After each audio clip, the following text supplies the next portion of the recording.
All right, good evening. I will call to order the Wednesday, September 20th, 2023 meeting of the Larimer County Planning Commission. We generally like to start our meetings with a Pledge of Allegiance, and so I'd ask that you stand and join me for that.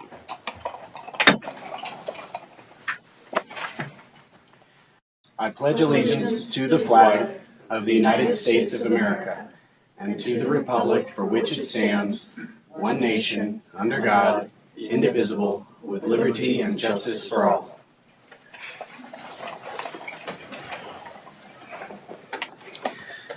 All right, thank you very much. We're going to move on to introducing our Planning Commission members and our county staff. And I will start here to my left. Can you introduce yourself, Mr. Rowe? Yeah. Patrick Rowe. I've been on the Planning Commission for 2 years now, and I live in Northwest Fort Collins. Hello, my name is Ann Bess Johnson. I'm from the Windsor area, and this is my 6th year on the Planning Commission. Mr. Barnett. Hi, my name is John Barnett. I live in Fort Collins, and I've been on the Planning Commission for a little over 4 years. Good evening. My name is Jordana Barrick. I live just north of Fort Collins, and I've been on the Planning Commission, I think, for 3 years now. Hi, everyone. My name is Shelby King. I was just appointed to the Planning Commission in July, and I live in LaPorte. Hello, my name is Connor Duffy. I live in Timnath, and I've been on the Planning Commission now for a little over a year. Do we have any planning commissioners online? I just checked and I did not see any, no. Okay, we might have somebody join us. We'll see if that works. And my name is Bob Choate, and I'm the current chair of the Planning Commission. I live in the Stout area near Horsetooth Reservoir, and this is my 6th year on the Planning Commission. And Jenny, do you mind introducing staff? Yeah, good evening, everyone. My name is Jenny Axmaker. I'm the planning manager. We have a wide variety of staff present tonight. We have Matt Lafferty, the principal planner.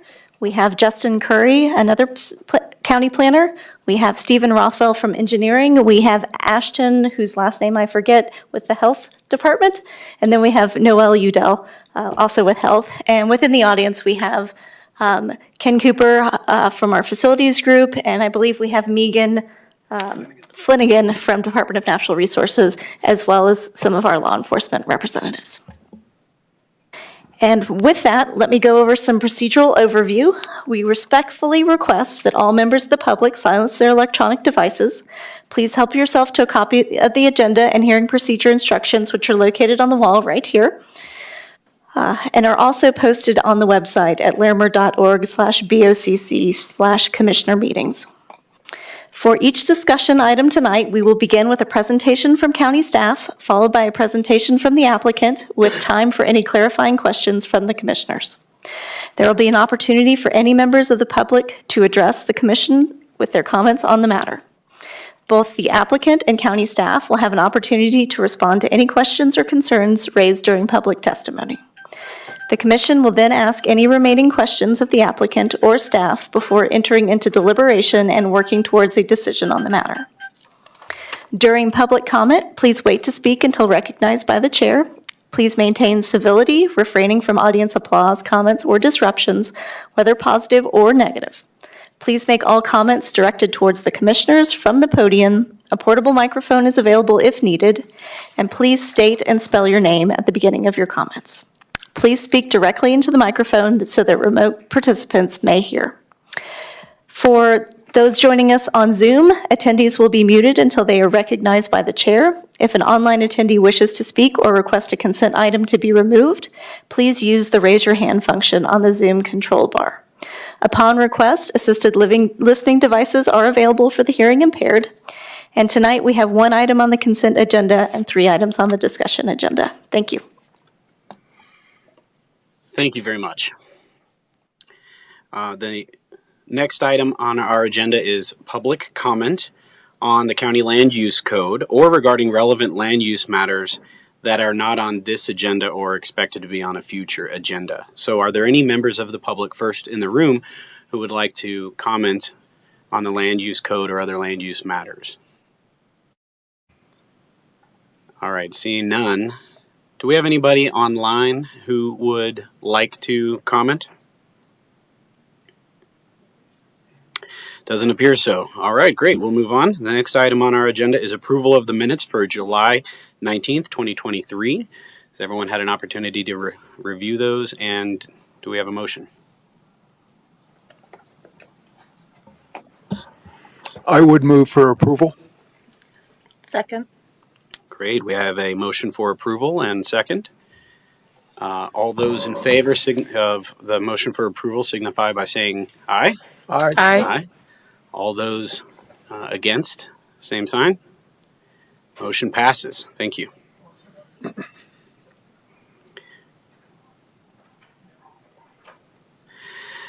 All right, so the next item on our agenda is amendments to the agenda. Do we have any proposed amendments to the agenda? Mr. Chair, I would like to ask staff if they could confirm that file number 23 CODE 0274, the general code amendment, which is agenda item 3, has been changed at all since the work session. And if it has not, and if members of the planning commission or members of the audience do not object, I would like to propose that move to consent. Thank you. Matt Lafferty, Principal Planner. I'm sorry about my voice, still a little bit hoarse, but the items that are on tonight's agenda for the code amendments have been presented over a series of work sessions with the Planning Commission as well as the Board of County Commissioners. There's no additions to that. If there are any additions, there might be one, I can't remember, but it would be relatively minor, and I think it was around scheduling hearings. Just to clarify some of that. But other than that, I don't think that there's anybody in the audience that's here in opposition or to speak to those items. And I've received no comments during this entire presentation period. So I would recommend that we move it to consent if that's the commission's desire. Thank you, sir. Planning commissioners, does anyone have any objection to moving the discussion item number 3, those code cleanup items, to consent? Is there anybody in the audience who wants to provide public comment on that item, discussion item number 3, the code amendments? If so, let us know. If we move it to consent, you don't get that chance. And extending the same courtesy to those who are attending online. Anybody raising their hand there? Is there anybody online that wants to raise their hand to speak to the moving the consent item, the code amendments? Please raise your hand. Nobody's raised their hand, Chair. All right. Then you want to make a motion? Sure. Thank you, Chair Choate. I move that the general code amendments, file number 23 CODE 0274, which is currently item 3 on the regular agenda, under discussion items, be moved to item number 2 on the consent agenda for this evening. I'd second that. There's a motion and second to remove it from the discussion agenda and onto the consent agenda. All those in favor signify by saying aye. Aye. Aye. All those against, same sign. All right, so motion passes unanimously. Thank you. Any other amendments to the agenda? All right, so now we'll move on to our next agenda item, which is the approval of the consent agenda. And what this is these contain items which are generally non-controversial. There is a recommendation for approval from staff. Staff has not received, and we don't have in our packet substantial comments against this. And so staff has decided to put it on consent. We can remove these items from the consent agenda if anybody on the Planning Commission or a member of the public wants to. But if we do not remove them from the consent agenda, they will be approved, and there will be no comment from the public on those, no opportunity for public comment. So we have 2 items now on the consent agenda. The first is the Garski Subdivision Preliminary Plat, file number 23, LAND 4336. And of course, the one we just put on there General Code Amendments, file number 23, CODE 0274. Are there any members of the Planning Commission who would like to remove either of these items from the consent agenda? Is there any member of the public who would like to remove either of these items from the consent agenda so that you can provide public comment? And can we check nobody online? All right, I'm hearing no one's raised their hand, so no one wants to relocate those. Do we want to give a small presentation? Are we still doing that for the Garski subdivision? I cannot recall I think we moved beyond that, right? Correct. Okay. So I would ask if there's a motion. Motion to move the consent items. Skarsky subdivision preliminary plot file number 23 LAND 4336, as well as General Code Amendments file number 23 CODE 0274. Second? All right, thank you. There's been a motion to approve and a second. The consent agenda as presented. Any further discussion? All those in favor signify by saying aye. Aye. Aye. Do we need a roll call? Is there any indication that someone's going to vote no? Does anybody want a roll call? That's what I would say. I mean, okay, never mind. I generally like to. So this is my first time chairing this hearing in this board in quite a few years. So whatever you all want, but I generally do roll calls when I think when there's any indication that there might not be unanimous approval. Okay. So I'll ask. I think it's a fair question. Would anybody like a roll call vote? All right. All those in favor of the motion signify by saying aye. Aye. Aye. All those against, same sign. All right, motion approved. Next item on our agenda is our discussion items. And we have two remaining discussion items. The first one is the Larimer County Emergency Services location and extent, file number 23 ZONE 3540. We have multiple staff here to present this. Is this yours, Justin? Mr. Chairman, I need to make a disclosure here. I am a previous employee of Larimer County Emergency Services as a wildland on-call firefighter. I do not believe that creates a conflict of interest on my part. I feel free to vote in any way based on the facts in the case. Thank you very much. I certainly see no conflict there either. Please, sir. Good evening. Thank you, Commission and members of the public. As mentioned before, my name is Justin Curry, and I'm here to present on the Larimer County Emergency Services location and extent.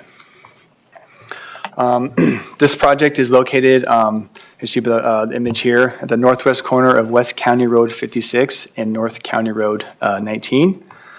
And the request, the location and extent review is for proposed 28,500 square foot, one-story Larimer County Sheriff's Office Emergency Operations Facility that will support management of wildland fire, search and rescue, water rescue, and hazardous materials incidents throughout Larimer County. So the purpose of a location and extent review is to determine if a public use, structure, or utility proposed in unincorporated Larimer County conforms with the adopted long-range planning or comprehensive plan. Project examples include public roads, utilities, public buildings and structures, public parks, and trails and trailheads. In this case, location and extent review is being conducted because the proposed request is for a Larimer County Sheriff's Office building, which is a public structure. Location and extent review is not a review of the land use code standards. To approve a location and extent application, the Larimer County Planning Commission must find that the proposal is consistent with the Larimer County Comprehensive Plan, based on the consideration of relevant plan principles, maps, and elements. So this is the review criteria from the comp plan. So some of the themes on A lot of them, I won't go into too much detail. We can, if anyone from the public or the commission wants me to read through the detailed items, we can discuss those further. But a lot of them are along infrastructure management, health guides, decision-making, a lot of the health and social aspects, basically having enough safety infrastructure in place throughout the county for the rural areas and some of the more places closer to the GMAs and the more denser populated and growing areas, which this facility will obviously meet those requirements and demands.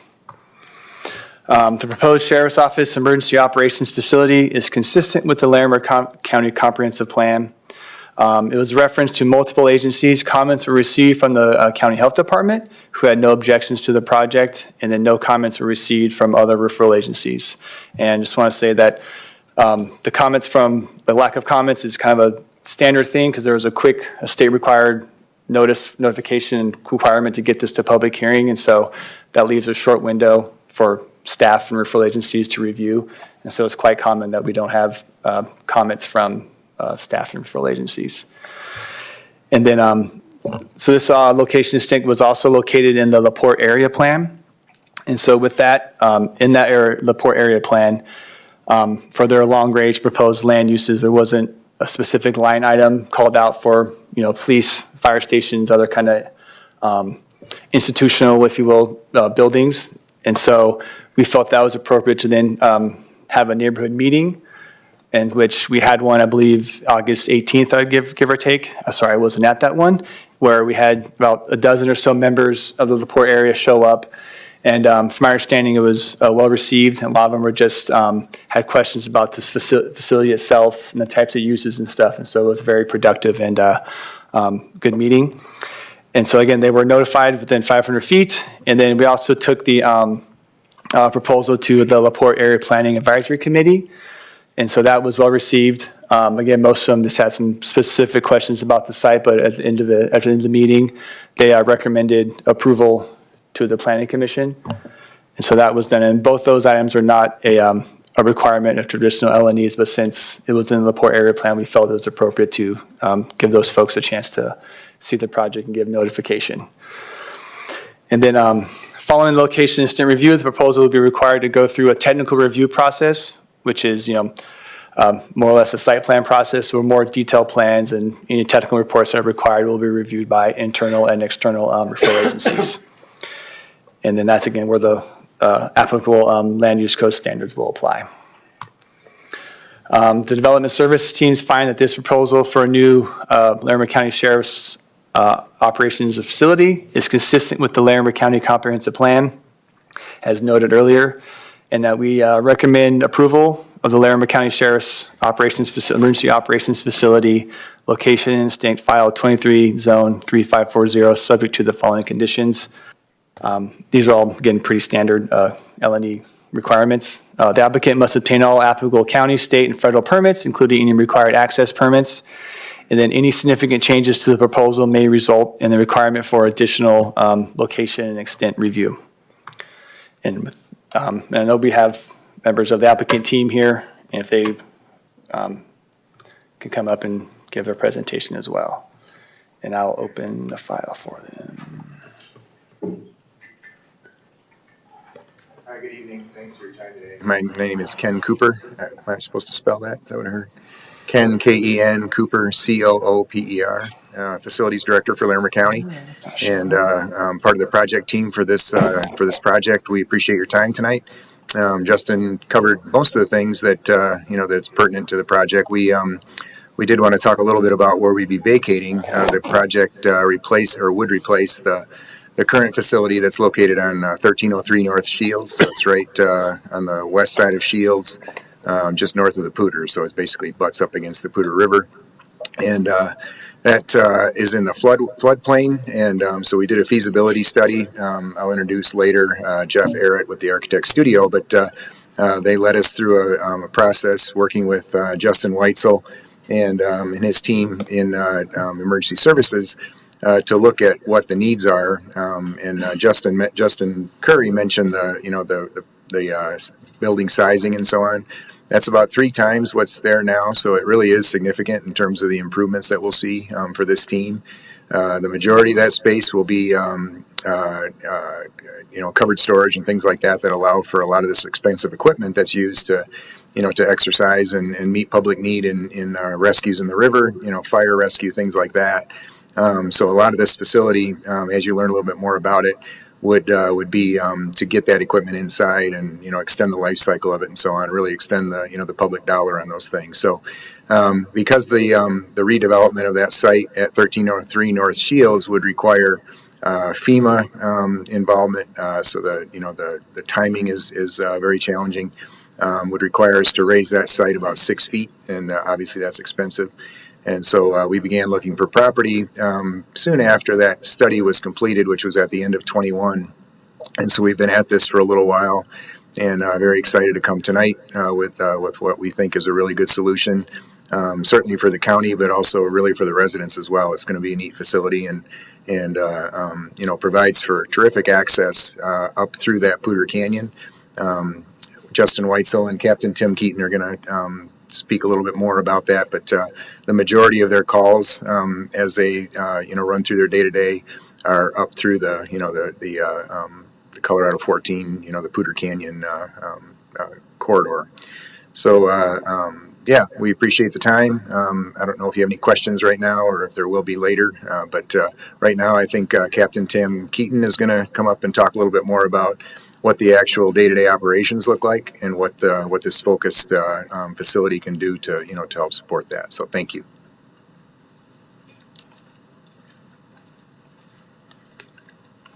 Good evening, ladies and gentlemen, members of the commission. I would like to take just a couple of minutes and tell you what emergency services really is.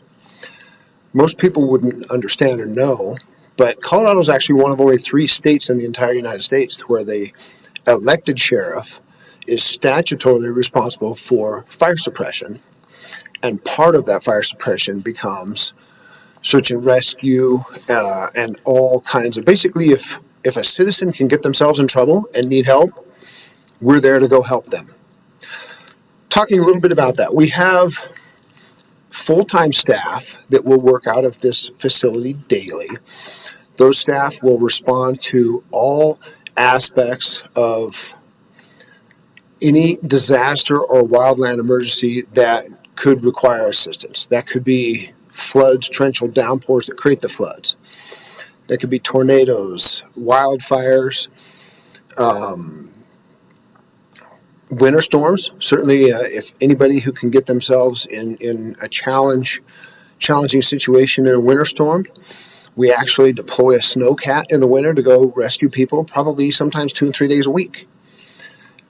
That's part of the very expensive equipment I'm going to talk about a little bit later, why that I want to get under some kind of a cover from the sun.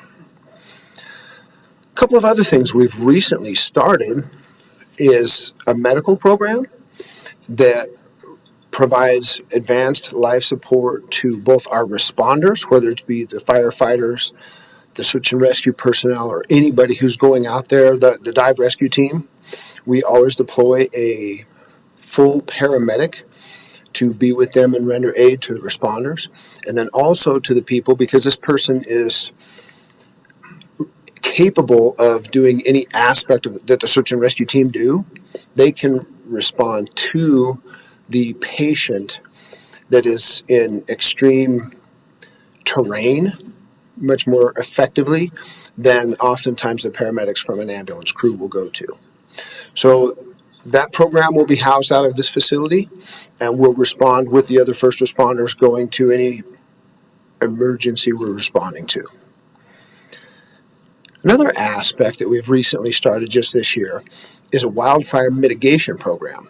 So statutorily, the sheriff's office is only responsible for what's called fire suppression, meaning once the fire starts, we're supposed to put it out. But it's every bit as important, we're finding, to do mitigation, meaning let's reduce fuels and let's try to, for one, make sure the fires don't start. But if they do, and with lightning, they're always going to start at some point. We want to make sure that if they do start, or should we say when they do start, they have less repercussions because we're able to fight them better, or they just don't get the traction to take off. And that happens from fire mitigation. So our team, who are on-call firefighters, if you will, who are always ready to go fight fires, they are not 100% reactive. So if we have a situation where there's no fires going on, thank God that's been most of this year because of the rains, they're actually doing the mitigation work. But we've added another element to that this year, and that is an inspector who is going out and inspecting any Larimer County resident who wants us to look at their property and say, is my property as defensible as it can be in fighting off a wildfire if a wildfire starts and runs through this area? So that entire program will be housed out of this facility as well. Other things, we have 3 different volunteer teams. The search and rescue, which is all volunteer, both train and house all of their equipment out of this facility. The current facility at 1303 North Shields, and then this new facility would house all of that. And again, keep all of their gear inside, the boats, all of their trucks that they use for dive rescue, stuff of that nature, which does a lot of good to protect them from the sun and the elements. Not only that, but when we respond in a horrible blizzard to obtain the snowcat, we don't have to dig the thing out first. We just get it from indoor storage and go. That'll be a huge advantage.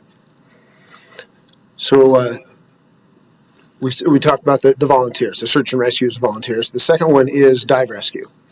The dive rescue team, if somebody gets in trouble in the river, whether it's the Poudre River or any other body of water, so it can be swift water or a lake, the dive rescue team responds.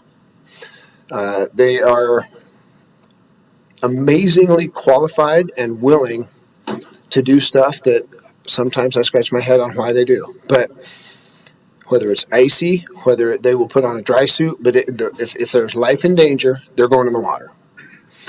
All of their gear and their vehicles and gear are stored out there.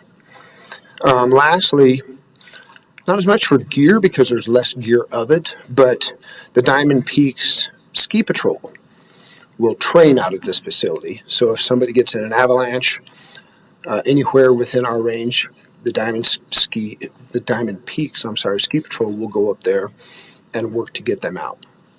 When we send them, we also send medical personnel, like I talked about with the medical response program. We also provide incident management. So anytime we support 19 different fire districts within Larimer County, and anytime an incident starts, it always needs incident management, and we will always provide that. We will respond. And when I say fire, a lot of times people are thinking your house caught on fire and PFA and Fort Collins is responding to that. So we're not talking structures in any way.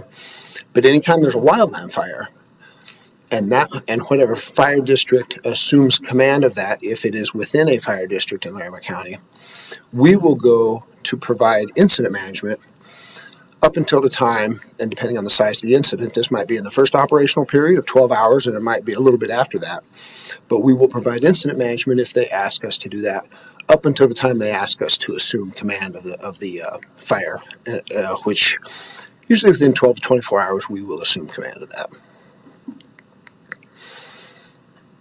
Talking about the fleet, I probably have well in excess of $1 million worth of equipment stored here at the facility.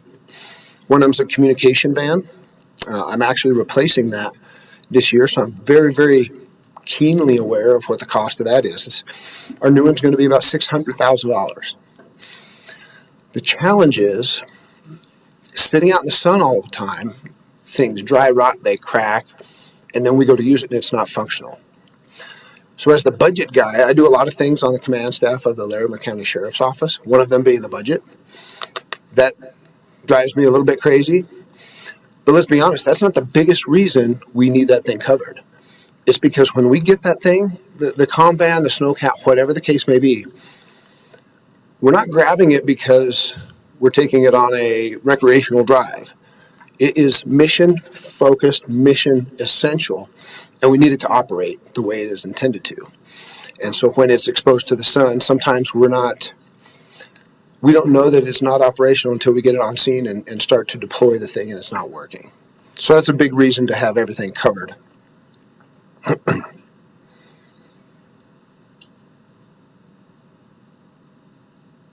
That's probably a good overview of what this facility will do and provide to the citizens of Larimer County. What questions you guys have for me?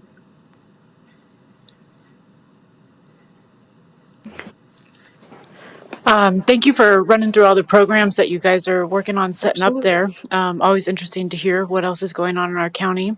I'm curious, is there going to be any air traffic associated with it, whether that's helicopters or drone training type stuff? Great question. The second, drones, absolutely. Right now, at our current facility off of Shields, we do almost all of the Larimer County Sheriff's Office drone training there. We will build a helicopter pad there, but very unlikely to use it very much. Maybe a little bit of training once or twice a year. We would never, if we obtain a helicopter, we would never store it there. Primarily, it's a challenge with getting fuel to it and a lot of different things that we don't have the infrastructure that the airport has.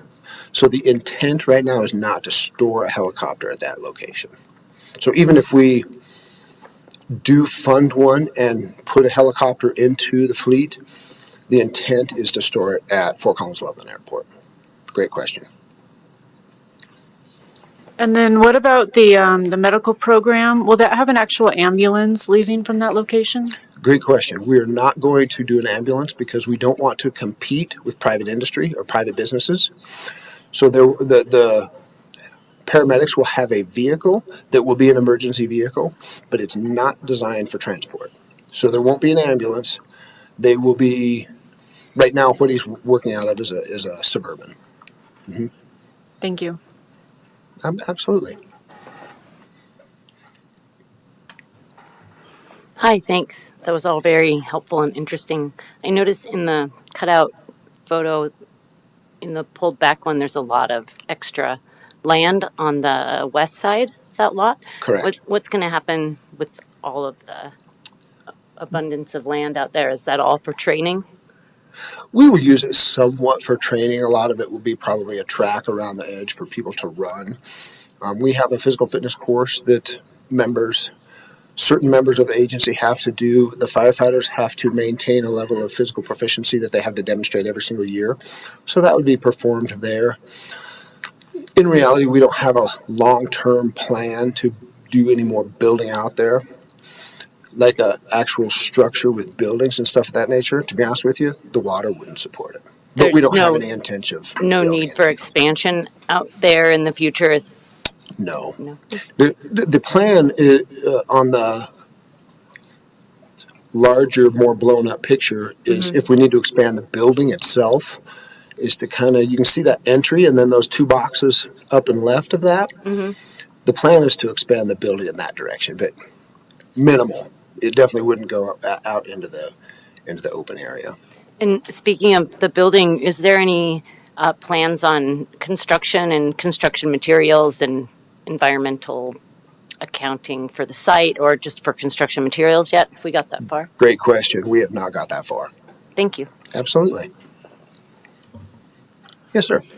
On the fire suppression vehicles or any of the equipment that you use, are there any chemicals associated with the suppressants that you're using that could have potential runoff into the ditches or even onto the open spaces there?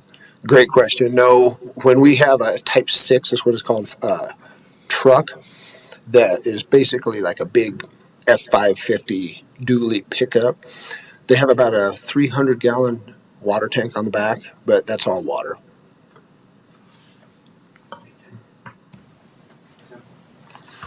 Yes. He's going to correct me, I bet, because he's more technically proficient in this than I am. Yeah, Justin Weitzel, JUSTIN WHITESCELL. And just to add on to that, we have two fire trucks, the Type 6 trucks that Tim talked about. We do have surfactant foam on that, but it is safe for the environment. There's been no issues. We can actually put it in waterways and have not had any issues.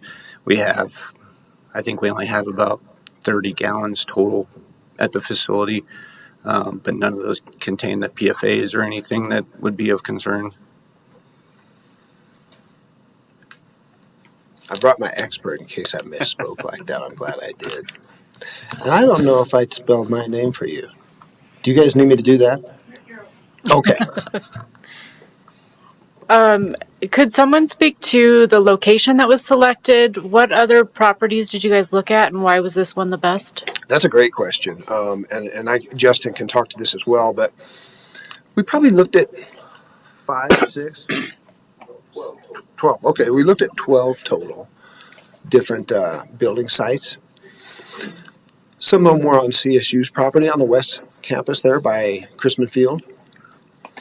People talk a lot about aviation assets in a large, significant emergency where we're fighting a multi-thousand-acre fire, such as Cameron Peak.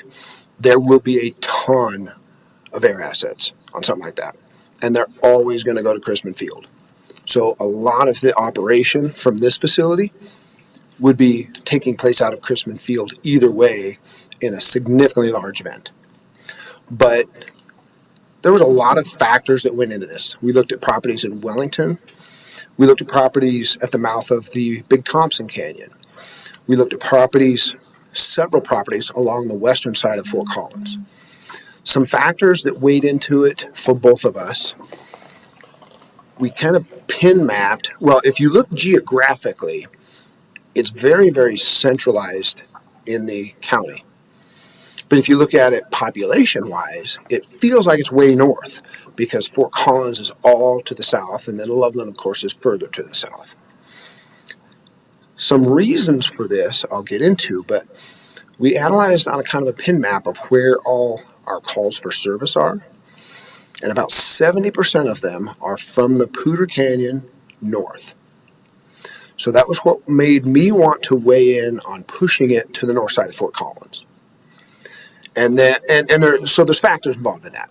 Loveland Fire Rescue has a dive team that responds to a lot of the water calls that are going on in the Big Thompson Canyon. Estes Park has a dive team that will respond. We will do and respond to these things when it gets a little bit above what they can handle with their resources. But we will defer to them, and they kind of have the first right of refusal to take that call for service, if you will.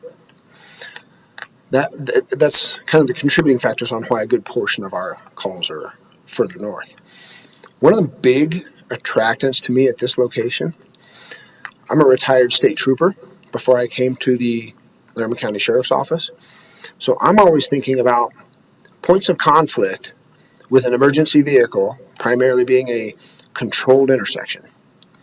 And if we're somewhere in Fort Collins, we're going to have to transition through a lot, maybe dozens of controlled intersections, whether that be a signalized traffic light or a stop sign, on our way to an emergency call. Some of the volunteers, just numbers game, the majority of them live in Fort Collins area.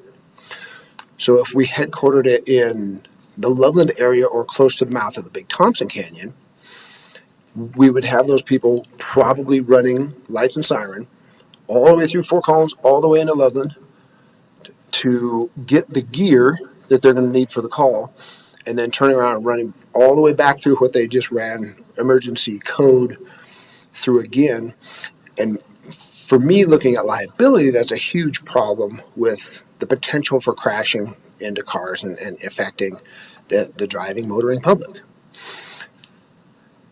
While this could change, this site literally has a one-stop sign to get onto Highway 287, and obviously depending on where you're going there at that point in time. But from there north, very, very few controlled intersections. Yes, ma'am. If I could interrupt for a minute and just Please. ask, I'm thinking back to another location and extent we looked at with CDOT and Northern moving Highway 287, and I'm just curious where on this, I'm looking at the not this map, but the more Google Maps version of it, and just kind of curious where that new highway location might be in relation to your property. And Great question. And we've looked at that as well. It's actually about a mile. The intersection where then we would tie into the new 287 is about 1 mile from this. But it's almost at the exact same point where we would tie into it now. Where we would tie into it now, if you can think of County Road 21 and Highway 287 bypass, just about right there, it's going to cut off and go towards the old cement plant and roll north from up in there to stay on the far side of the hog back to, and so the place we would tie into 287 is almost identical. If we needed to go to the Poudre Canyon, that probably changes a little bit depending on what the final construction ends up being. But no matter what that looks like, it'll still be fewer intersections than coming from the middle of Fort Collins out. Absolutely. Any other questions? Do you have anyone else that you'd like to present any other information for? Yes. Jeff, you want to come up here and just give them a little bit of your planning aspect? Thank you. My name's Jeff Errett, with a J, E-R-R-E-T-T, with the Architect Studio. And we've been working with the emergency services and facilities folks for about 2 years now, on and off, on their needs assessment and then implementation on this site. So I think Captain Keaton gave a great overview of what they intend to do on the site. I just want to give you a brief synopsis of how we decided on what to do with the site. And Justin, if you can zoom out just a little bit, please, on that overall. Yep. Really, there's about 15% of the 50-acre site that's developed in this plan. And by developed, I mean buildings, parking areas, pavement, and improved outdoor areas. The balance of it, as Captain Keaton indicated, the central part of the site and the west part of the site is really just informal trails for training. And we chose to hold the building and the development towards the east side of the site because that's the wider portion of the parcel. It's also the portion that affords us access to those two roadways that exist, and all of the utilities that are generally in those roadways or the associated right-of-ways. So if you don't mind going to the enlarged again, sorry to make you flip back and forth. So just in terms of access, we're proposing an access point to the north along County Road 19. That's far enough north that it avoids the existing Jackson ditch there that dips into the site. It's also located to align with another driveway access to the east, which is usually something that's preferred by engineering. And then down to the south along County Road 56, proposing to formalize an access point that exists today. It's kind of a dirt road with a gate, but preserving that same point. Both of those points are far enough away from the intersection that they should meet all the criteria for separation that engineering would have. The loop road through the site is kind of an important thing, as was mentioned, in terms of just having the redundancy and the ability to get on and off the site two ways. And then everything south and east of that loop road is where our development is concentrated. The building footprint itself, which is the white areas on the plan here, the main building and the arm of it that extends off to the northwest would be the administrative portion of the project. The programming needs for that are about 8,500 square feet. That's office space, conference rooms, support facilities for those full-time staff members that would be on site every day, which is about, is that 17 or 18 full-time staff that would be functioning on the site every day. So that area would support them. That would also contain a large training room, which is where they would do some of those trainings for sheriff's office staff or trainings with partner agencies or with their volunteer forces for search and rescue. And then the main portion of that building running east-west there would be the apparatus storage bays with a bank of doors facing south. There would be a couple of bays on the east end of the building that would be drive-through bays that, much like a fire station, would allow them to drive in one end and out the other when they're deployed. But that's where all that indoor storage real estate happens, is the remainder of that building.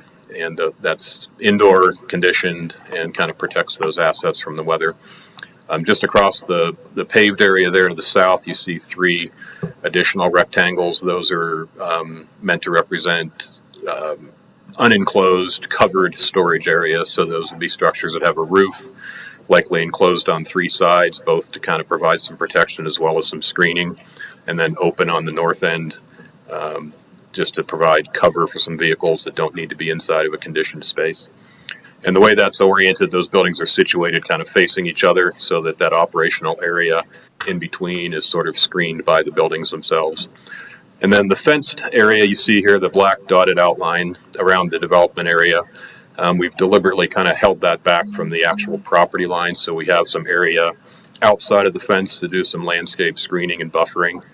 And our intention for that is to do sort of a sculptural berm, landscape forms with some prairie grasses and native grasses planted on it just to get some elevation in order to screen both the fence itself and some of the buildings beyond, but still being consistent with some of the rural landforms that are out there. The outdoor area that you see, which is kind of the bright green patch in the middle here, is an area adjacent to the building that is used for some just physical training. They have kind of an obstacle course, confidence course that they have there. They do some rope rigging, and it's oriented in order to function along with that training room. Some of those trainings are sort of indoor classroom, then moving to outdoor practical application. So that's what that area is. The parking area that you see obviously is much bigger than what's needed for 17 full-time staff, but it's sized to accommodate those training events and the people the volunteers and the people that respond to the site during a major incident. So providing ample parking for all of that on site. I think that's probably the overview of the site plan and how we arrived at this particular concept on the site. So if you have any questions for me or anybody who's already spoken. Yep. Yeah. So yeah, how big is that parking lot? I think we had it sized for 130 cars.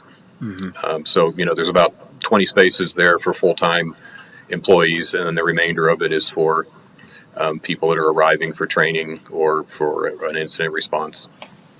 And for the current facility, how large is that parking lot, do you know? It's a little less defined at their existing facility, a lot of informal parking, I think. But yeah, it's dirt right now, so there's nothing formal. In the front, we probably have close to 40 parking spots, but we've used the back area, which is roughly about 12 acres, and we've parked hundreds of cars out there. So not very often, but we do need the parking once in a while. So it's better to have it than have to park in the grass and cause a fire.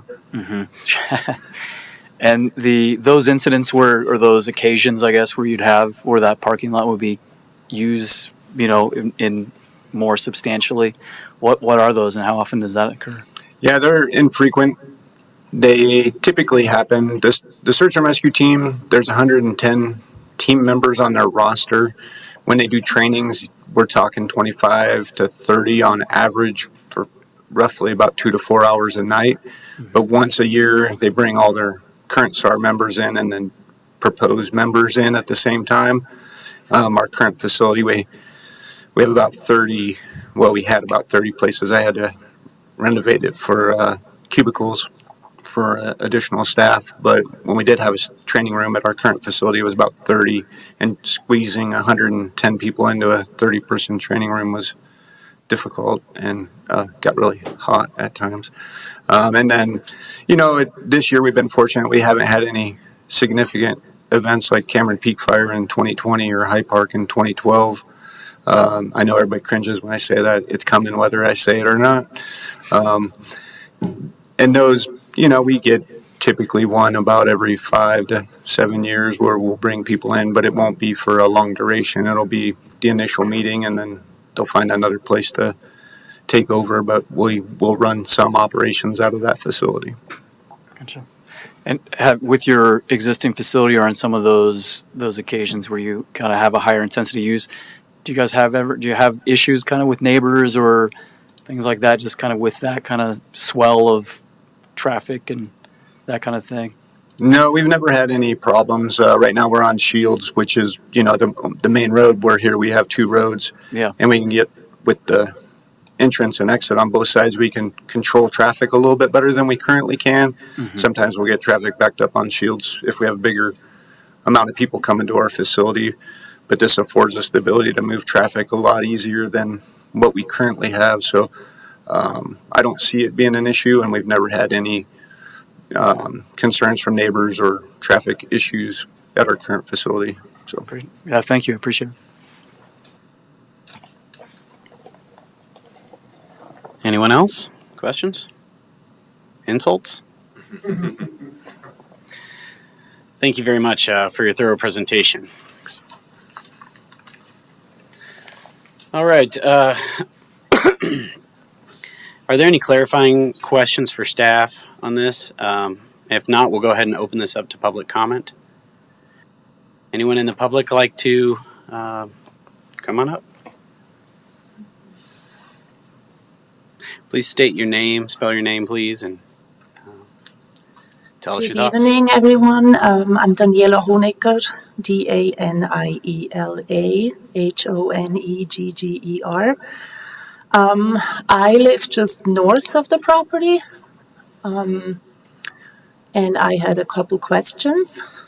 I wrote them down. First one was water, because I know we can't get taps out there, so what's the whole water usage for such a big facility, cleaning vehicles, just like the whole water is a concern for me. We will ask the applicant about that. Yeah, and how it would impact taps on that road. There is 2 new houses and then 2 more towards the west. Will that water pressure go down? Just any of that. That was a concern. Can you explain what you mean when you say you can't get taps out there? Are they not allowing new hookups? That's what I heard. I see. Okay. Yeah. I can clarify. Yeah, so this is in the Northern Colorado Water Association district, and they are currently on a water moratorium for new taps, pretty much indefinitely from what we've been told by the district themselves. And then I'll let the applicant go in more detail, but this site, from my understanding, there is an existing tap on site, and they've had, because in the district, this planning staff has been telling applicants to check and triple check and quadruple check the water situation out there, and they've had conversations with Northern Water that they have a tap and that we'll be able to access water on that site. So they have 1 tap. Correct. And how much water is there being used? I'll let the applicant discuss, or maybe I'd go more detail of the tap, and then some of these more technical and in-depth questions will be answered and dealt with at the site plan review stage. So we will also know if that will impact our water pressure? That'd be a question for either the applicant or the water association, but okay. As far as it should be fine. Okay. And then I'm concerned about traffic. I mean, I've lived out there since, 2011, so quite some time. And people are racing down Taft, 70 easily, always. Because I turn right north of their entryway, and I was close to bad accidents many times. Because I slow down and they try to pass me, and then I turn just the same way they would turn in there. So is there like a turn lane in place? Or, those are big vehicles that don't move that quickly, right? So that was something. Light pollution, because we all live out there because we love to live in the country and we like to see the stars. Are they planning on having lights? Like, is the light on always? Is it like, I don't know, certain special lights that don't illuminate the whole sky with a big parking lot like that? Lights, trees, will it be kind of hidden? I heard about berms and I do see trees, but will that actually be planted like that so we're not staring at that big thing, because it's nice to have cows and horses graze down there right now. So how hidden is it to us as neighbors?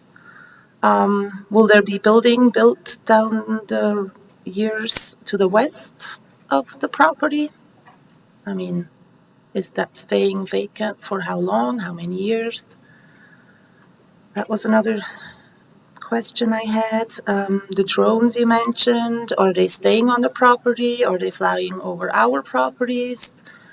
Is there going to be four-wheeling going on? So that ties in with noise. Our privacy, will that be respected as neighbors?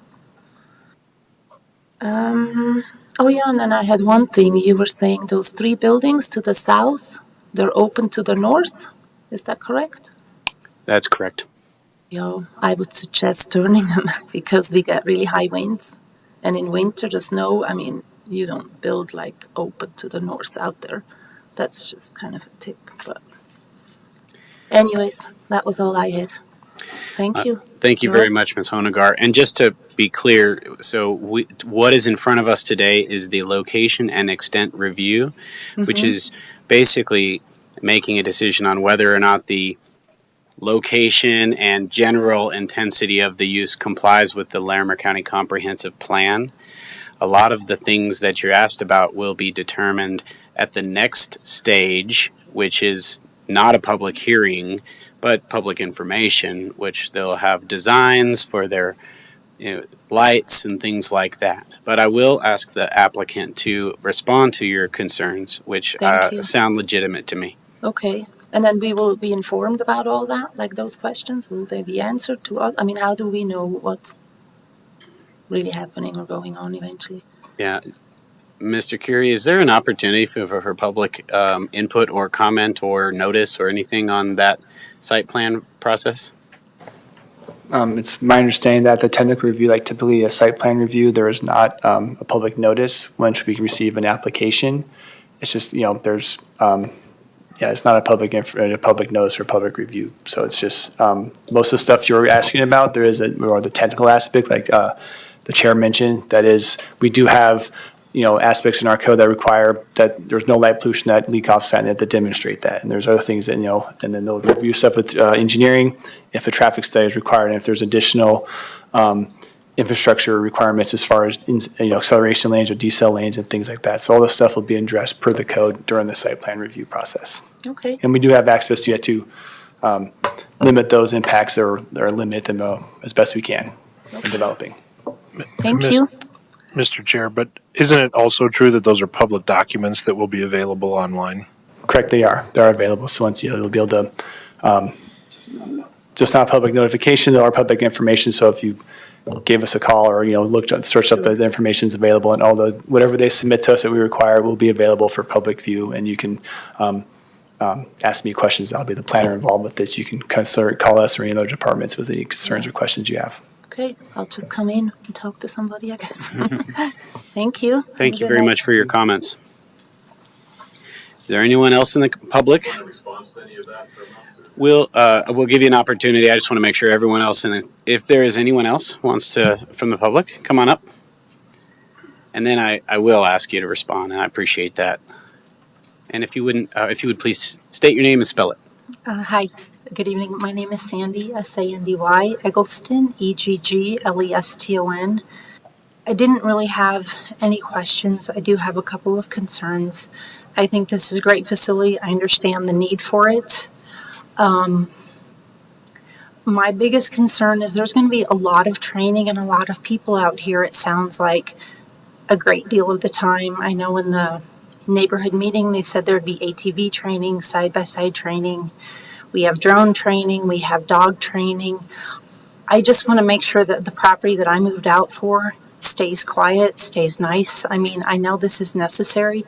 I just think with all the training that's happening, it's going to change the whole area. It's not going to be what it currently is. So please think about that. Thank you. Thank you very much for your comments, Ms. Eggleston. Are there any other members of the public who would like to provide comment on this application? Anyone online raising their hand? Nope, none. All right. The applicant, any of the representatives from the applicant are welcome to come. I'd ask you to please, you're in the room for those comments, if you would please respond. Yeah, I can respond certainly to a couple, and maybe you can fill in the blanks. Water, for sure. It's a valid point, and it's as much of a concern to the county as it is to the residents out there. I'm sure they wanted to make sure they have a viable way forward to develop the site. So we did research that a bit. There is a 3/4 inch tap already allotted to the site from Northern Colorado Water. We did have a mechanical and plumbing engineer on our team for this kind of due diligence phase. They ran some initial calculations on water demand for the building, and while the 3/4 inch tap might be adequate for sort of the day-to-day needs of those 17 staff or so, it's probably getting pushed for some of the larger events that could happen out here. So what we're planning on for the building is a water storage system for domestic water that would draw water from that 3/4 inch tap at a controlled rate, keep a tank filled within the building. Then that tank would be pressurized and used for domestic water supply within the building. And that strategy has been reviewed with Northern Water to make sure that they were comfortable with using our 3/4 inch allotment in that manner. And the feedback that we got from those conversations is that they are. So with that system in place, that makes the 3/4 inch tap viable. And we believe it might actually lessen the impact on the broader system, because that internal tank would be getting filled at a controlled rate, throughout the day, rather than, the full demand hitting the 3/4 inch tap and potentially having an impact on the broader system. So by storing more water than we need and using it at a controlled rate, we think that 3/4 inch tap will supply what we need for the building. And at the level of the location and extent, that's about all I can offer about that system. Is conceptually, that's what we're planning on. It's our engineers have implemented it on other rural projects, so it's not outside the realm of normal engineering practice.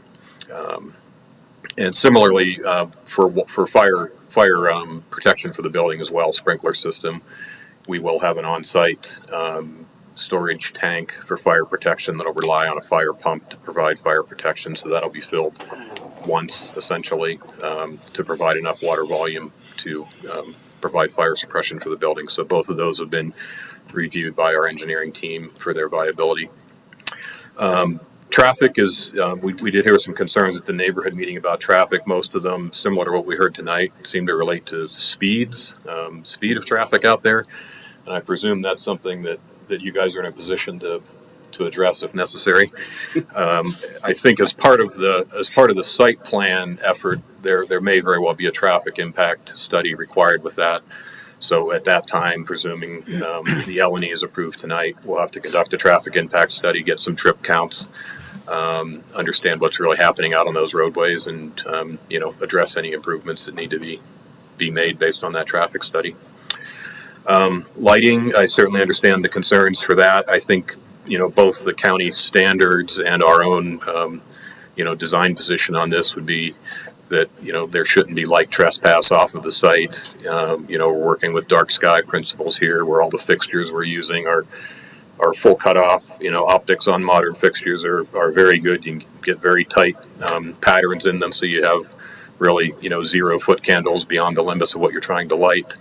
I think some strategies on this site, if we do have pole lights in the parking lot, for example, we would probably go with more pole lights that are lower level, shorter level, rather than higher poles where those have more impact on adjacent properties. We could look at some systems where light levels are set back and dimmed at night when the site's not occupied. So we would have to run, again, I think site plan review would require us to run a photometric analysis of lighting on the site and demonstrate that we don't have light trespass beyond the areas that we're trying to light.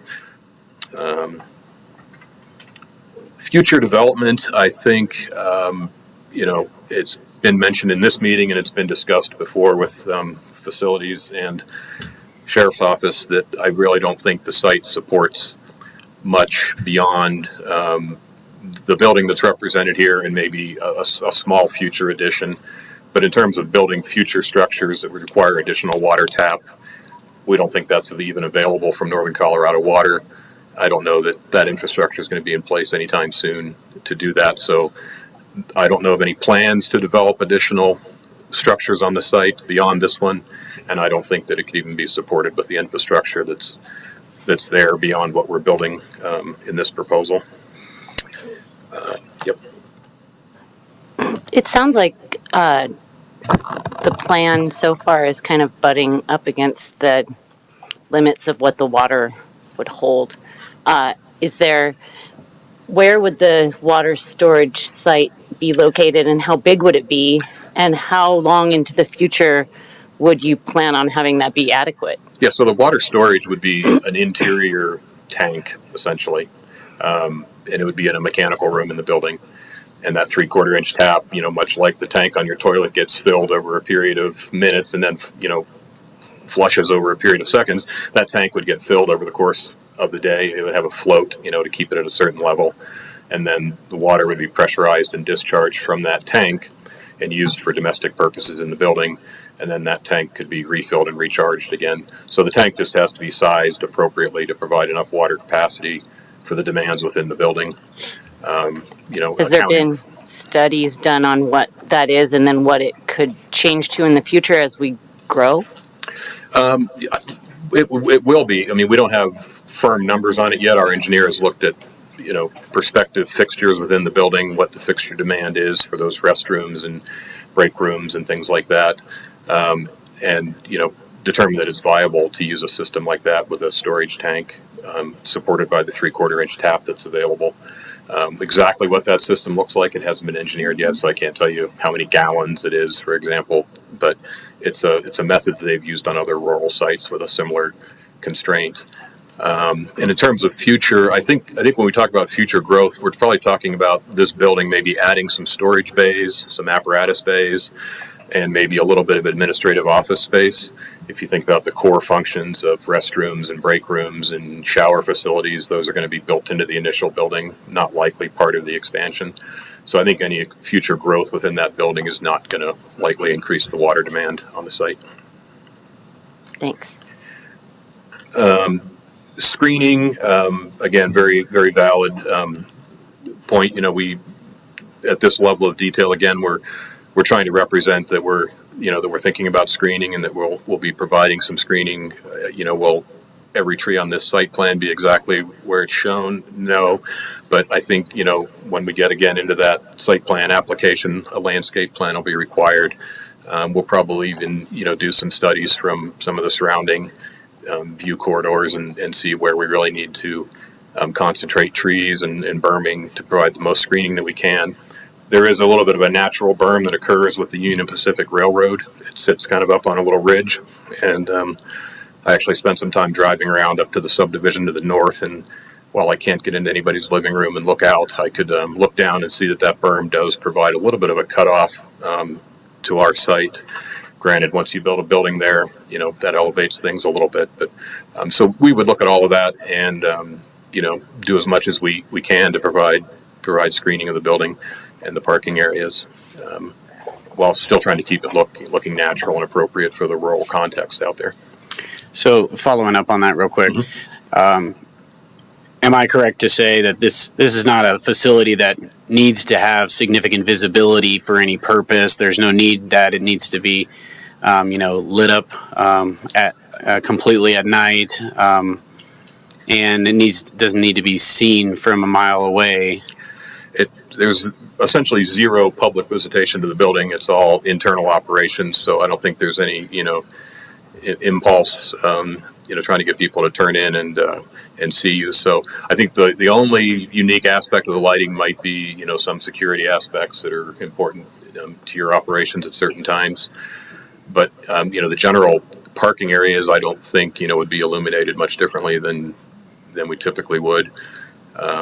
So no, I don't think it's going to be a beacon of light in the middle of LaPorte. That's not the intent. Thank you. What else did I not touch on? Drones and ATVs. I don't know if you want to have anything further to say about that. And I was going to address the traffic as well. I think she has a very legitimate concern. And we've all experienced dangerous traffic situations like that. My experience has been if we see a few marked patrol cars in and out of there once in a while, my guess would that would improve over get more dangerous. I think that even if they're not patrol cars with a uniformed deputy looking like me in them, a marked vehicle with Larimer County Sheriff on it and a light bar, sometimes people don't know necessarily whether that vehicle can stop them and write them a ticket or not. So I think it does have a general calming effect on traffic and dangerous driving behaviors. The drones, how often do you think you train drones out there? Once a maybe about once a month for the drones. And my guess is that would be for a 3 to 4 hour period of time, primarily in the daylight hours. And what's the agency have? 15 drones? So probably half of them would be training at any one time. So I think the drone traffic would be very minimal. One of the homeowners expressed concern that would those drones go over their homes. I don't believe that's the case. With 50 acres, we won't have a need to do that. If we have a special need to cross canyons or something like that, we would go up in the mountains to do that. ATVs, we may do a little bit of training on an ATV situation once in a while. I guess that would be 2 to 3 times a year. And that's simply to put a course on to make sure that somebody who is going to be certified to operate an ATV has the basic fundamental skills to do so. And very few are mountain deputies, and then all of the people who will work out of this building will have the authorization or training to operate ATVs, but every deputy in the agency doesn't go through that. Any other questions? Was there anything you didn't hit? Okay. Any other questions from the planning commissioners? Okay. Just a comment. You can go ahead and sit down though. Thank you very much. Yeah, just thinking more about the traffic, I appreciate the questions that Daniela brought up. It's also a very popular bicycle route or cycling route in the county, and I don't know if there's a chance to put a 4-way stop sign at the intersection or not, but I know that my husband rides through there once a week, and he's always telling me about darting across traffic at that intersection. So I think a traffic study would be greatly appreciated. So I will make one comment, which is just to remind the other planning commissioners that as a location and extent review, we're the final decision maker, and it is not a recommendation one way or the other to the Board of County Commissioners. If we say yes, then they are approved. If we say no, then there is an appeal procedure. But we are the final decision maker tonight. And Mr. Chair, if I can add to that, the purpose of a location and extent is defined in section 6.4.4A of the Larimer County Code, and that's to ensure that the proposed site is appropriate for the proposed use, and that details about the activities, about landscaping, about water, access, traffic, all of those will be discussed and evaluated against the standards in the Larimer County Code at the time of the site-specific development plan. I would like to ask the applicant, you've heard from 2 of your neighbors, and they do have concerns that will need to be addressed in that site-specific development plan. So I'd like to encourage you to reach out to your neighbors before you submit that application to the county and make sure that some of their concerns have been addressed. But really, our premise this evening is to stay within our criteria for approval and making sure that the location adheres to the comprehensive plan. Other comments? Yeah, I was just going to say I really appreciate the applicant's presentation this evening, and also perhaps the extra steps that you guys have gone through in terms of that public meeting and just some of your outreach and just the thoughtfulness of your site plan to date, even though it's very conceptual. So yeah, I appreciate it, and thank you to my colleague for reminding us kind of the purpose of a location and extent. And yeah, I'm prepared to vote or make a motion. Commissioner Barnett? I intend to support this. I listened carefully to the presentation. I intend to support this application. I listened carefully to the presentation by the project team as to do they really need to move the facility? The answer to that is a clear yes. And second thing is this the best location for a replacement facility? And I certainly can't imagine a much better location for that facility than what's here. The discussion came up, and it was a pretty deep and meaningful discussion about making sure there's adequate water. And I will say that there is nothing unique about sort of out at the end of a line on-site water storage. In fact, I went to a high school where the whole high school was supported by that kind of a facility. Both the cities of Loveland and the city of Greeley I know of have outlying water storage tanks to help them back pressure and service neighborhoods. And they not only provide domestic flow, but they provide fire flow via that kind of pressurized system. So in the back of my mind, at least, that's a solvable problem. Again, we're not here to review the site-specific considerations, but I think the applicant's done a pretty good job of laying out a concept and an approach that can be made to work. So, as I said, I intend to support this.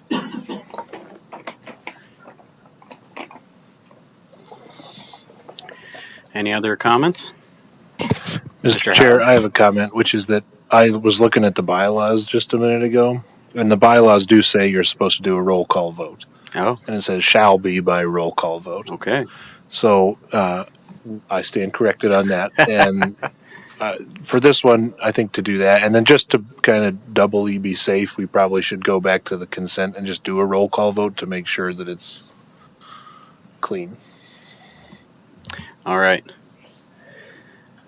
I obviously, maybe not obviously, but I support this as well. I think it's a great application. It certainly is substantially more detailed than we have seen in many other location and extent applications, given the limited scope of what's in front of us. So thank you very much for putting all that to us and letting us be a part of that. With that, unless there are any other questions or comments, I would entertain a motion. Do we have a motion on the floor? Mr. Chairman, I would move for approval of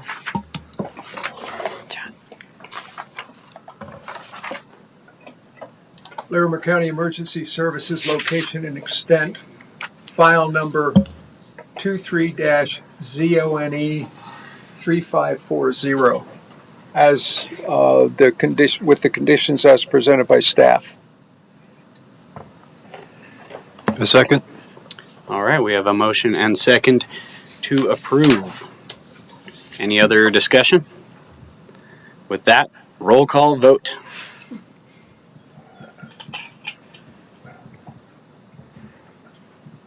Oh, I'll Eric? Yes. I think so. Rowe? Yes. Duffy? Yes. Johnson? Yes. King? Yes. Barnett? Yes. Chair Choate? Yes. All right. Motion passes. Approved. Thank you very much. All right. Per advice of counsel, I'm going to go back and ask for a roll call vote on approval of Commissioner Duffy's motion to approve the consent items, including both items 1 and 2. So can we have a roll call vote, please? Bess Johnson? Yes. Duffy? Yes. Barrick? Yes. Rowe? Yes. Barnett? Yes. King? Yes. Chair Choate? Yes. Motion passes. Thank you. All right, our final discussion item for this evening. Legislative rezoning from O, open, to natural resources in our file number 23, zone 3537. Our staff contact is Mr. Matt Lafferty. And I'm sorry in advance if I cough a lot, just something that's going on. This item on your agenda, as you can see, we have a big audience tonight now, is a request by Larimer County. This is not a private property request. This is a request being made by Larimer County to be in alignment with our comprehensive plan. So a couple of years ago, we adopted a comprehensive plan, and following that, we adopted new zoning districts. And this is the commencement of a series of applications that you'll see over the next year or two to align our zoning to our comprehensive plan with the intent of making our land use and our zoning more understandable from the standpoint of use and projection of what the community vision is. Excuse me. Having said that, this item is file number 23 zone 3537. It is a legislative rezoning. A legislative rezoning is different from a quasi-judicial rezoning in that it is proposed by the county. It's not for an individual private property, but for a series of properties. And as a legislative rezoning, we were allowed to have open conversation about that versus a quasi-judicial zoning application. The Planning Commission and the Board of County Commissioners are to refrain from public discussion. But in this type of a situation, we're allowed to have open discussion. And so we've met with you on several occasions during the work sessions to present what was going on. Again, this is to move several properties from the open zone district to the natural resources zone district. On the screen before you tonight, I hate these screens, but I'll look up, are both the open zone district and the natural resources zone district. And what I did intentionally here was the open zone district is in what we call the rural districts of Larimer County. It's a land use designation that came from the land use code. And you can see there that the general characteristics of the rural district is to support rural residential and agricultural uses of the area. It talks about conservation developments, maintaining agriculture and ranching and mountain and foothill framework categories. And when you read specifically the open zone district, the open zone district is intended to accommodate a wide range of development patterns. It's primarily intended for rural residential uses and agricultural uses. Now I want to speak very briefly to what the open zone district is. In 1963, Larimer County adopted zoning across the county.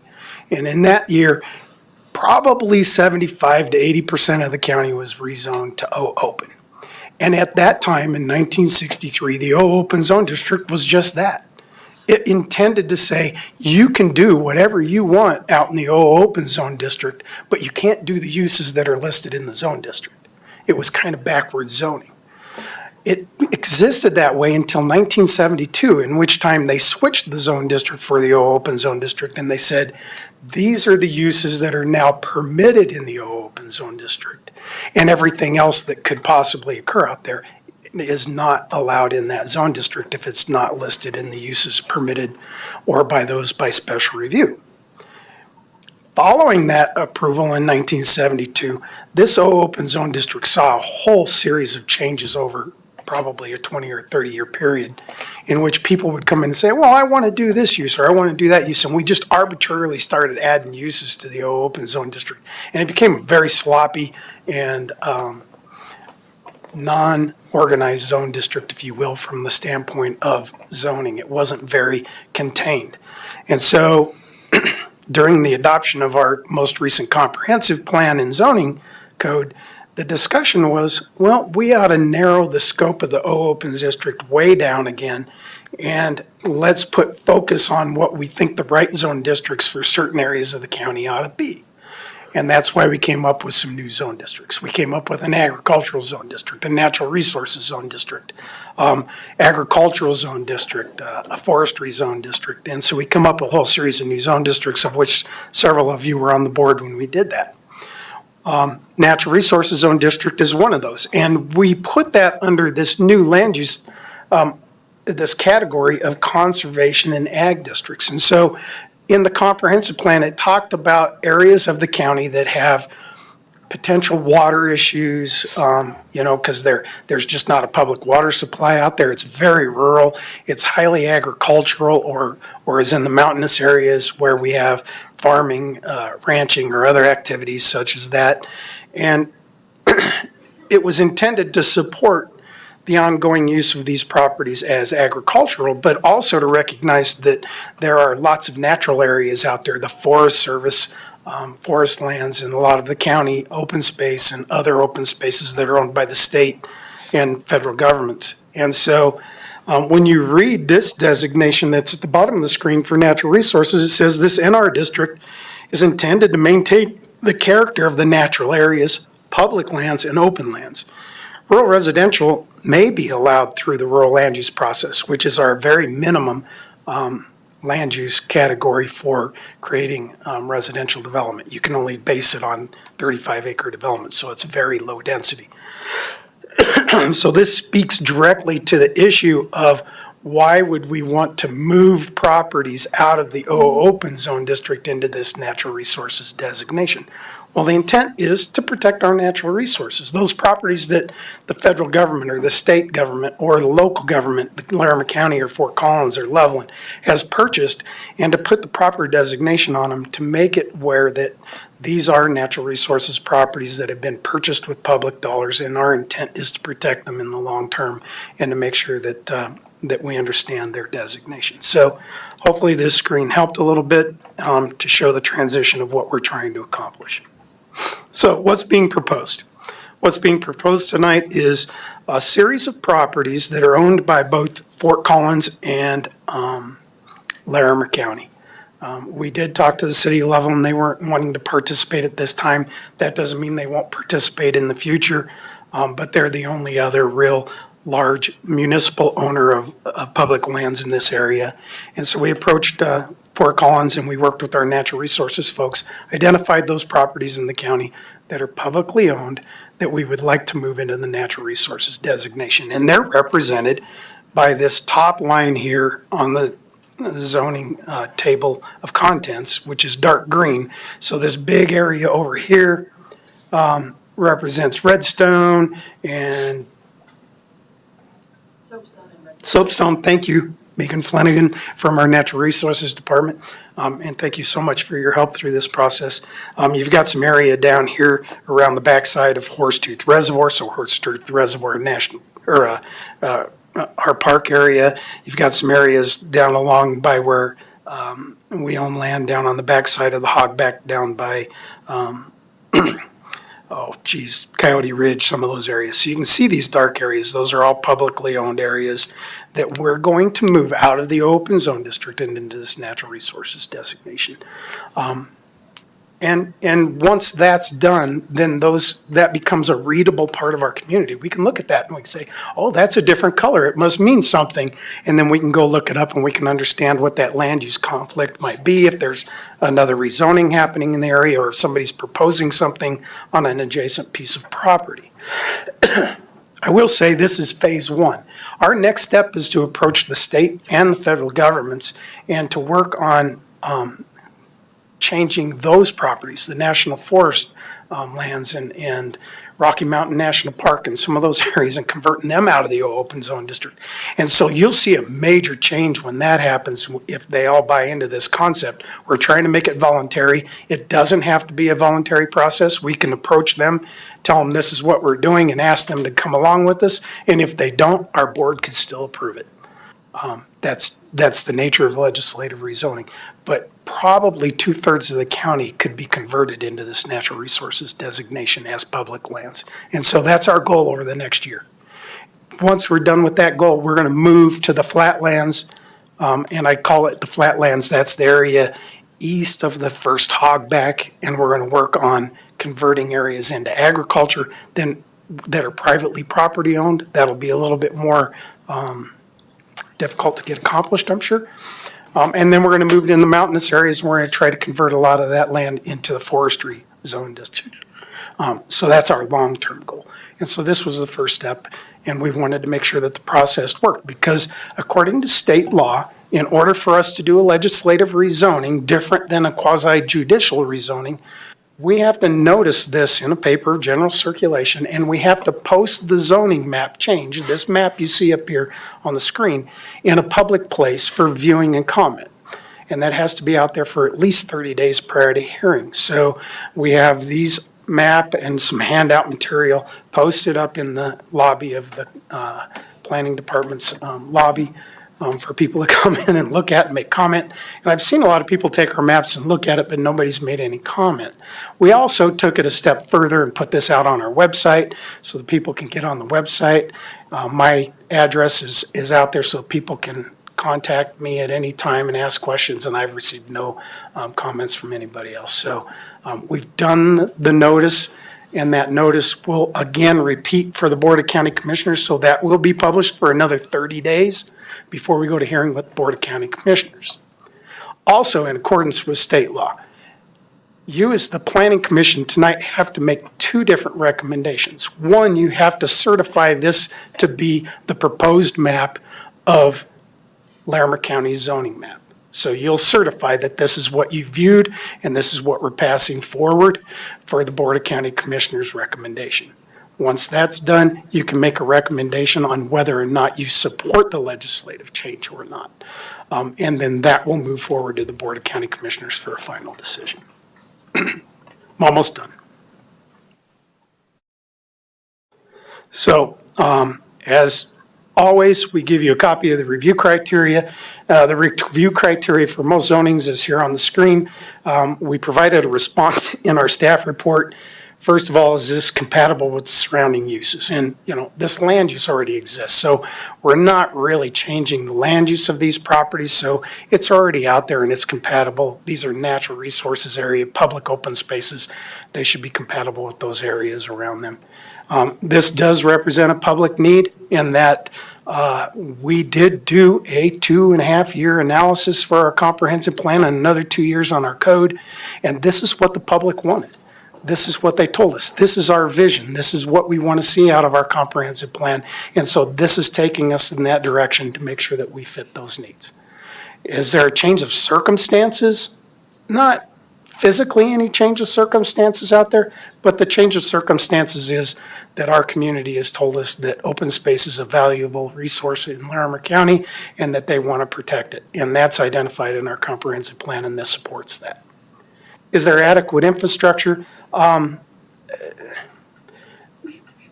We're not adding anything new. We're not changing anything. So there's really been no analysis on adequate infrastructure. These uses already exist out there.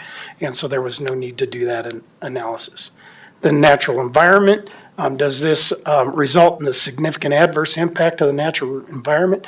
Actually, on the opposite side of it, this is intended to protect our natural resources and to make sure that we're looking out for those resources in the long term. And then finally, is there any criteria in the growth management areas?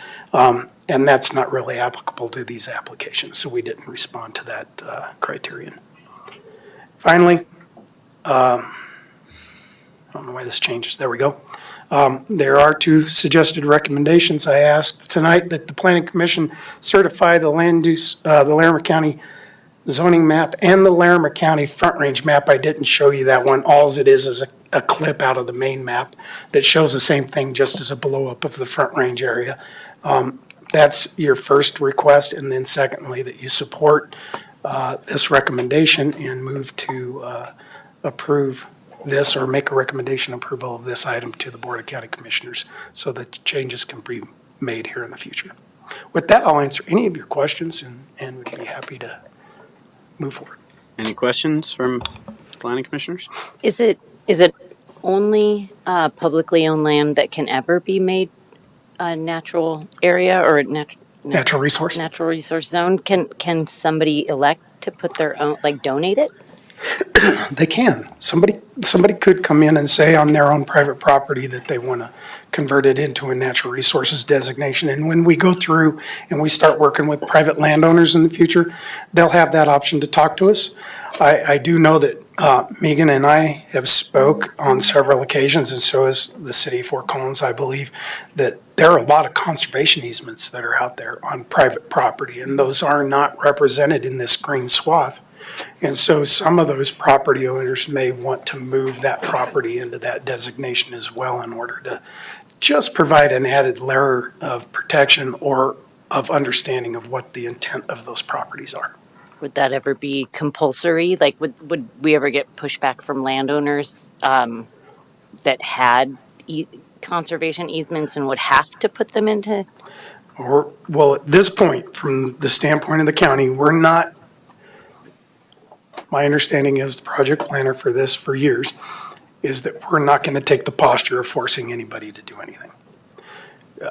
We will first ask and try to understand what's going on. And so we're going to work with all the public entities now, which shouldn't be a problem. It should be pretty easy to do that. When we move to talk to the private property owners, there's going to be people who say, I don't want to change. And we'll honor that. But what they'll need to understand and what we'll talk to them about is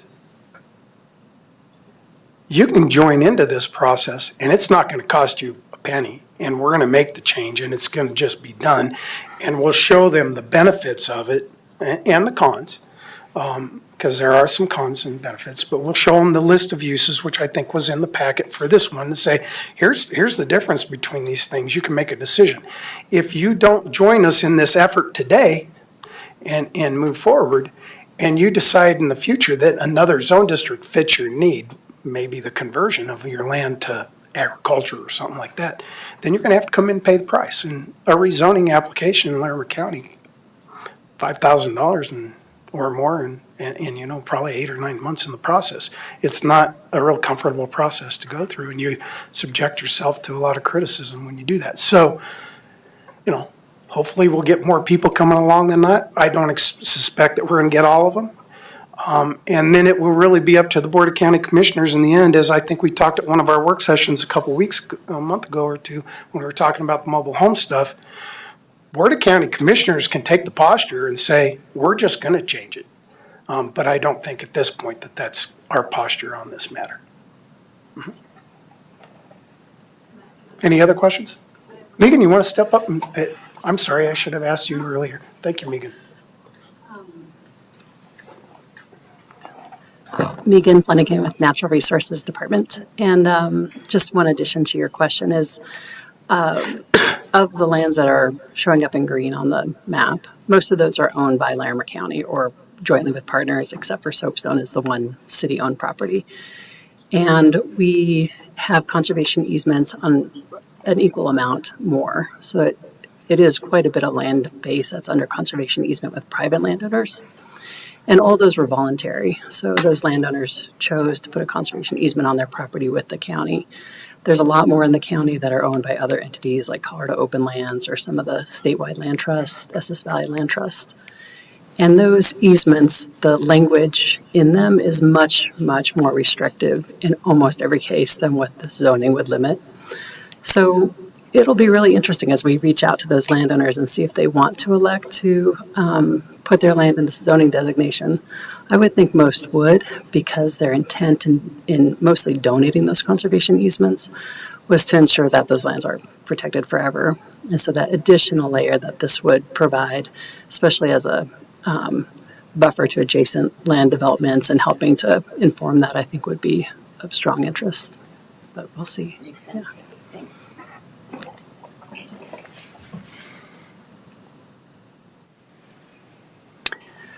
Any other questions for staff? Well, anyone in the public care to comment? Anybody online? All right, no public comment. Well, and sorry, Mr. Chair, just to clarify, because Matt, just sort of procedurally, Mr. Lafferty was the planner. I think Ms. Flanagan is the, applicant, technically, although it's a county-initiated zoning. I think she said everything she wants to say. Did you have anything? That's the way I took it, so I apologize if I cut you off. Okay. Sorry, I just wanted to make sure. Sure. We're good. So, seeing no public comment, we'll bring it back for further questions of staff or the applicant or comment discussion. I'll make a quick comment, just that I appreciate that the county's working on this and thinking about it. I think it really aligns with larger conservation and climate goals that are happening in the world. And I really appreciate that we're doing some local initiatives around this too. Matt, two quick questions. One, can you just recap exactly the two different approvals you're asking for tonight? Yep, they're on your screen. So according to statute, the planning commission has to make a decision of certification. You certify that what I'm proposing to you tonight is what's illustrated on the map. So you're saying that that picture that I showed you of zoning, you certify that to be the official zoning map of Larimer County as proposed. And then that's the map we're going to carry forward to the Board of County Commissioners. Okay. And that's the map that's going to be posted? And it's posted upstairs, nothing's changing. Okay. I don't know, Frank, I'd have to ask our county attorney, Frank Haug, is it something that I should have the chair sign on or something, just so we have a documentation of it, or? No, the statute that's applicable is 3028-112, which talks about you got to have a map and you got to post the map so that everybody can see what's going to change on the map. And so where normally you just say we recommend approval or denial of a certain thing, in this one you actually have to say this is the final map and it can't change in between what you certify as the final map and then what the board approves as the final map. And so the point of the exercise and the two different things is that one of them is to say this is the map, it's the final map, it's the one we're going to put up so everybody can look at it, and then the board has to operate off of that. So that's the reason why it exists that way. So you're looking for two separate motions and two separate votes? Yes. Yes. And the second motion is, once you certify that that's the map that's being presented to you, then you make a motion as to whether or not you support or not support the proposed action. Okay. Second question on that is in the, nobody has put in applications that we would have to vote on that want to change a specific parcel within that map within the interim period, but between when we approve it tonight and when the county commissioners see it. Those would be separate applications that we would process.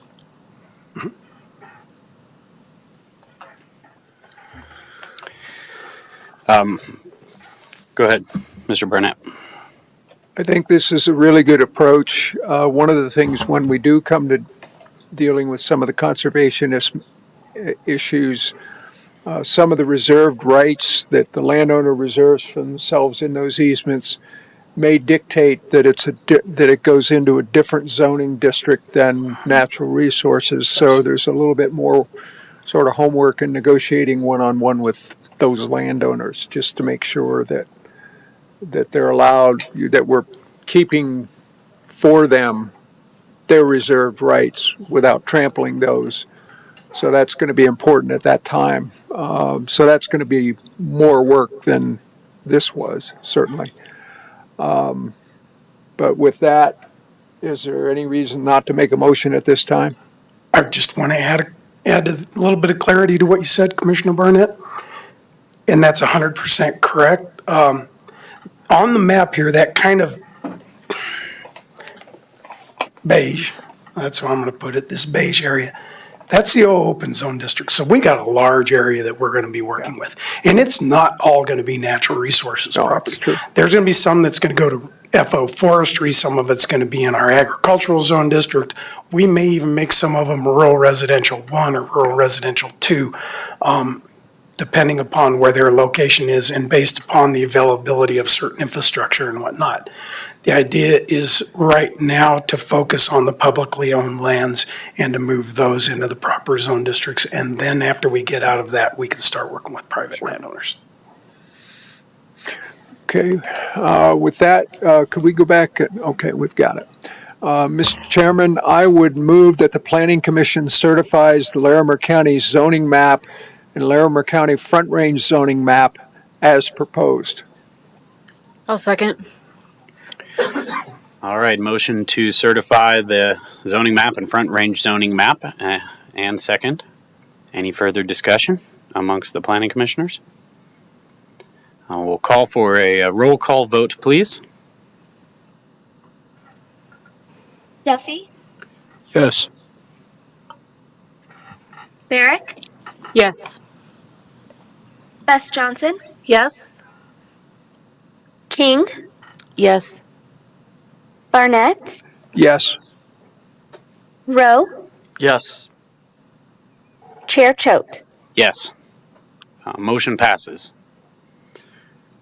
Mr. Chair, I will make a second motion.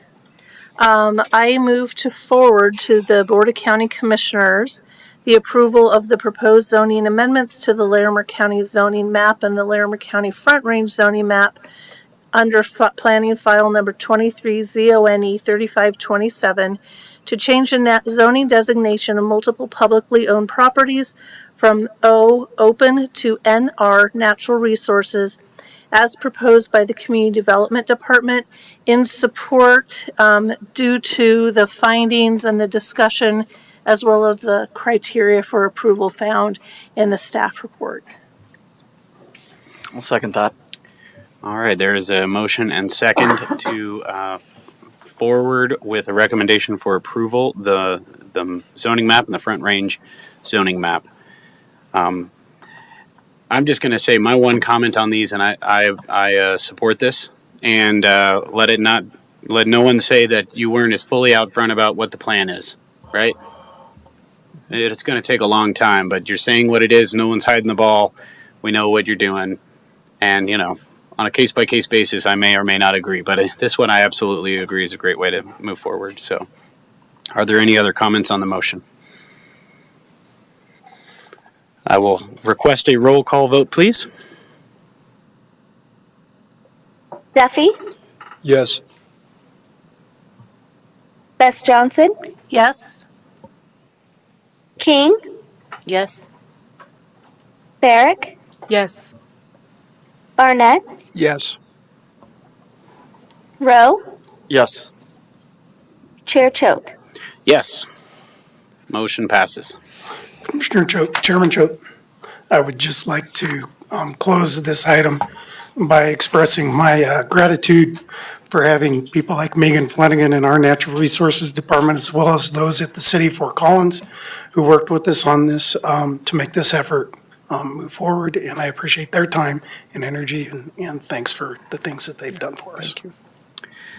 Yes, thank you, Megan, and everyone who put that effort in. The last item on our agenda is reports from staff. Or do we have anything? No, Chairman, we do not. Oh, great. Then we are adjourned. Have a wonderful evening.